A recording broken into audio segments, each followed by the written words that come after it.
প্রতিদিনই বিকেলবেলা আমি হাঁটতে বেরোই। তো যথারীতি এখন বাজে হচ্ছে এই 3:15। আজকের ওয়েদারটা খুব ভালো, তাই ভাবলাম তাড়াতাড়ি হেঁটে আসি, কারণ এরপরে সন্ধ্যা লেগে যাবে খুব তাড়াতাড়ি। তাই ব্যাগটা নিয়ে কাঁধে আর আমার শীতকালীন ড্রেস পরা শুরু হয়ে গেল। আমি এখন বেরিয়ে পড়ব হাঁটতে।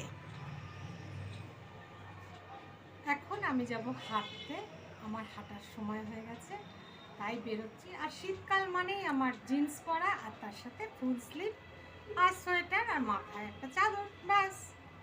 তবে চললাম। সিঁড়িটা দিয়ে নামার সময় আমার চশমাটা খুলে নিতে হয়, নইলে আমি যেহেতু বায়োফোকাল আমার খুব অসুবিধে হয়, তো এই চশমাটা খুলে নিচ্ছিলাম।